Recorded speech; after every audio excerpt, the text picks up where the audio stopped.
Do you need to come up with brilliant ideas or find inspired solutions to any problem? Tony Buzan is the world's leading author and top lecturer on the brain and learning. He has changed the lives of over 250 million people with his revolutionary system of mind mapping. So, what is a mind map? A mind map is a thinking tool that reflects externally what goes on inside your head. The mind map was like a Swiss army knife for the brain. Anything I wanted to do in terms of thinking, contemplation, cognition, remembering, creating, the mind map was the ideal tool for that. Mind mapping is straightforward and fun. We start in the center of a blank page. We connect branches to the central image and connect second and third level branches to the first and second, and so on. The brain is radiant. It thinks centrally and explodes out in all directions. Branches are curved and tapered rather than straight-lined. They are organic and free-flowing, as opposed to structured and uniformed. The branches on a mind map are the reflection of the way the brain thinks. So when you think of anything, if you think of chair, you have your picture and then you have your associations off that. The brain thinks by imagination and association. The reason why traditional note-taking in lists and lines doesn't work, actually is counterproductive, is because it doesn't have the associations.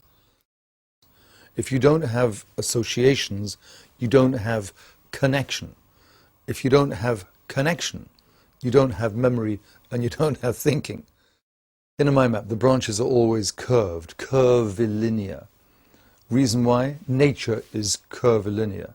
And if all the branches are straight, it is literally rigid, similar, and therefore boring.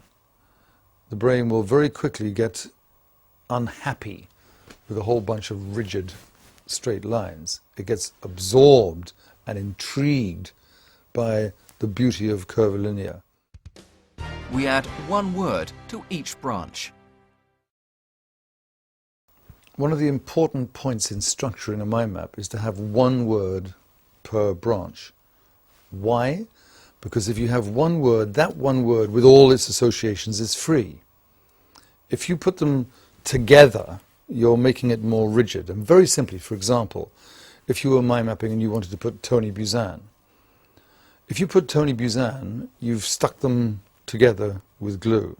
But if you put Buzan and then Tony, you've got the freedom to radiate out my father, my mother, my brother, the history of the name, etc.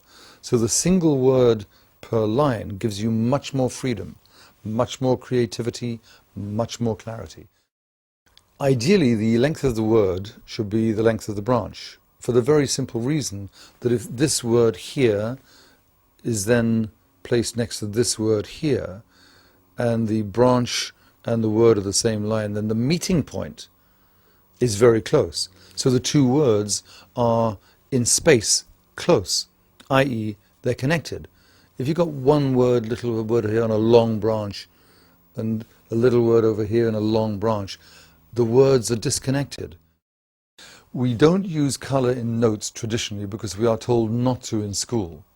All the research says exactly the opposite should be so.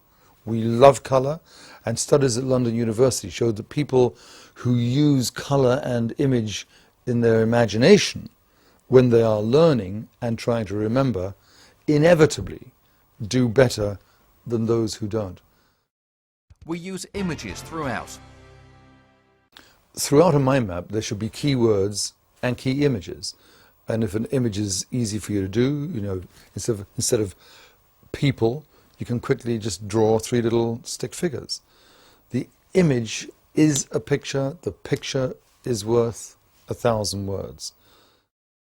Another important point about the use of images, the use of associations, is that all the great geniuses did that. So if you start to use associations, you start to use images externally, you will join the pantheon of the great geniuses like Leonardo da Vinci. Leonardo did it.